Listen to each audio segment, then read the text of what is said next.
Tah eta teh bekal jang jang ning di tah eta teh bekal jang aing engke lamun geus rumah tangga teh jaga teh bakalan sagala tiasa lamun diajar ti ayeuna mah nya.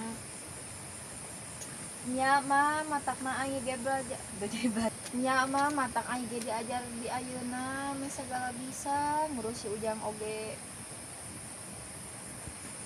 Nya syukur atuh ari geus sagala tiasa mah ayeuna mah. Jadi emak teh regreg lamun ninggalkeun teh da ari jelema masuk loba kapriogian geuningan.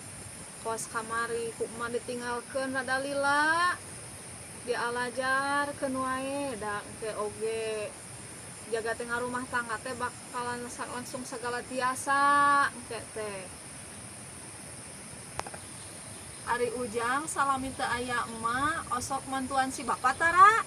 Osok mak, kan si bapak ka kebon teh osok jeung Ujang. Oh nya syukur atuh karena Ujang meh sagala tiasa jaga geus ageng.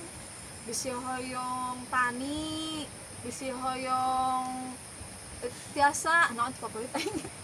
Nya syukur atuh ari osok mantuan si Bapak mah jaga teh lamun Ujang hoyong tani teh entos tiasa. Iya mak, Ujang ge jeung si bapak osok diajarkeun ku si bapak. Nya syukur atuh ari tiasa mah. Ayeuna teh si Bapak teh hoyongan sampe, iap urang kulubkeun sampeuna man. Mana tuh mak? Yuk, Ujang bade mantuan.